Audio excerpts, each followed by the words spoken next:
Well, hey folks, how y'all doing? Welcome back out. We're doing a review of a brand new accessory for Weber 22-inch kettle grills. It is called the charcoal heat controller, and that's what it is right there. A lot of stainless steel in this. We're going to dive deep into this, folks. We're going to show you how to put it together. We're actually going to use it, and in the end, I'm going to tell you, is it worth $100? Let's get started. All right, so here's the box that came in, and left it on my front porch, and I was kind of looking for the other box, because when I looked at the pictures of this, that diffuser ring, I didn't realize came in pieces. You know, you look at the picture of it and you know, it doesn't really show that it comes in pieces. But when you go to the description on Weber's site, it does say that it can be taken apart for easier storage. So let's take a closer look at it. So people are going to ask, does it fit the 26? It looks like it's made just for the 22. And it's made just for a regular kettle, not the Jumbo Joe version of a 22. It's in fact, in the instructions they say no. It's just for the regular 22, and it is $100. So a lot of you that are familiar with Weber kettle grill accessories know about a company called Vortex that makes these. That is pretty much, that's a medium-sized Vortex, pretty much the same size as the Weber well, I can't call it the Weber Vortex, but the Weber charcoal holder. And this one is, I guess you could put it like this. They say it holds one chimney of charcoal. All right, so when you get the two halves, you gotta kind of both get them started, and then hopefully they'll just press together like that, and then that'll sit on this like that. Interesting. Let's get it on a kettle. All right, so in the instruction manual, it shows you the different setups with using it as more or less, you know, snake method, where you would light one end and it would go around. You'd put your diffuser on top of that, and then you'd be able to do low and slow. So they say you can get, I think if it's all the way filled up on both sides, you can get 7 hours out of this.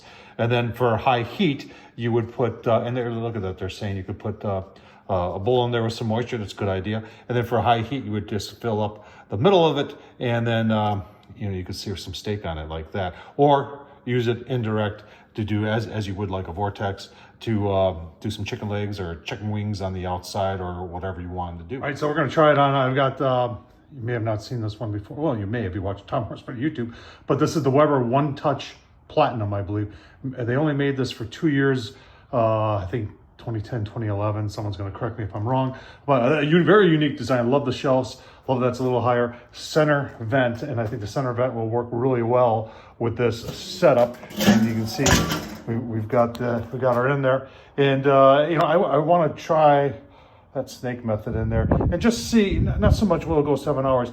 I just want to see how the heat, and you can see they've got plenty of gap here, about a 2-inch gap all the way around. So they're allowing the heat to come up, and our effective cooking space. In fact, I tell you what, let's measure that. All right, so you can see your effective cooking area with this is 18 inches. All right, I got 2 piles of charcoal in there. I'm just using some Royal Oak stuff here. I don't want to waste my good stuff on this test, but we're gonna light this end right here, and we're gonna light that end over there. I don't know why, just because.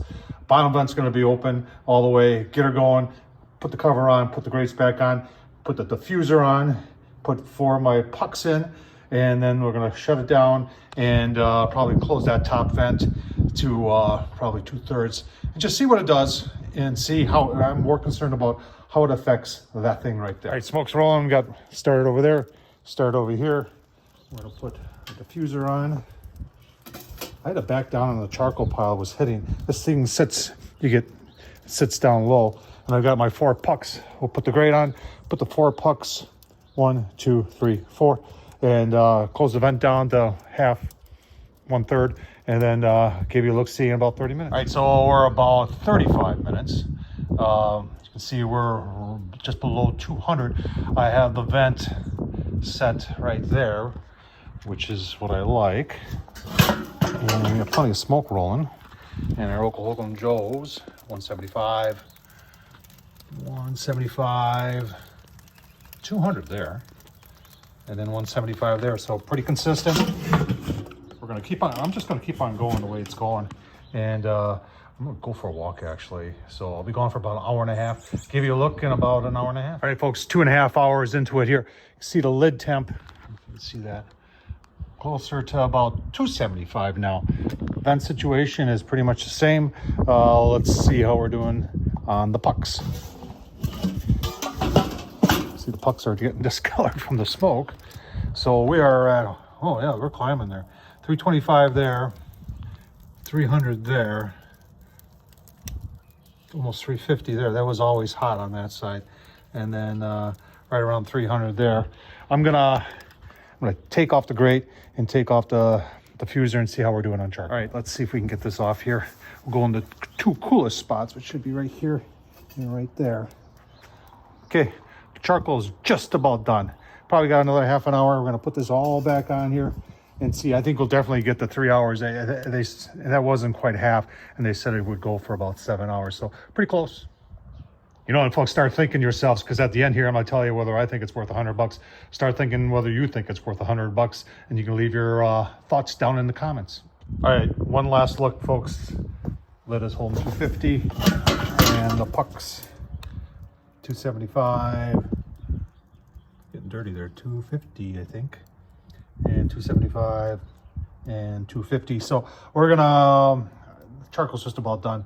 We're gonna take this off, let it cool down, give you my final thoughts. All right, folks, you got your final thoughts. I've got mine. So, $100.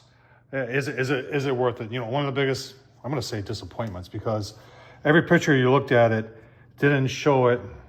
I mean, it really did a good job of not letting on that these were 4 sections. I know you look in the product description and it does say that.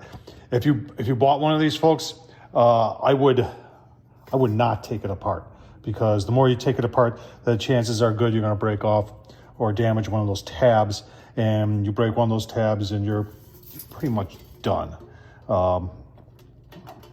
It is very well made. It's stainless steel. It did handle, you know, the heat today, no issues. You know, I don't, you know, you're saying, Tom, you didn't try it. I have no doubt that that's going to work. In fact, if I was doing steak for direct, I probably would invert it like this. And then have the cast iron over it and cook like that. But as far as this is concerned, I'm a little disappointed in the fact that it's 4 pieces, but I get it. And it is, I hate to say this, only $100. Is there other stuff out there? So I've purchased this one twice and used it. And this one's $80 on Amazon, and it's stainless steel, and does, you know, it has a basket.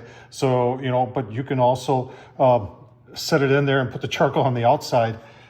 And I've done a review. I'll leave the link down below to a review I did on that. Works pretty nice. There's a bunch of other ones out there. And, you know, and Weber makes something like that too. But they don't sell it as an accessory. They only sell it with certain grills. So, you know, I wish they would have just done that. You know, but that would probably have been more than $100, and I'm starting to ramble here. So what do you think? I don't know. I'm on the fence. I really am. Is it worth it for $100? There's other stuff out there, and that's why I looked to say, you know, there's other stuff out there that's less. But time will tell with this, and we will use it. Tell me what you think down in the comments. Hey, if you made it this far and you want to support the channel, don't forget the super thanks down below. I would appreciate anything we can get to help keep on bringing these great reviews your way. Tom Horsman at YouTube. Don't forget to subscribe, thumbs up, and as always, thanks for watching, folks.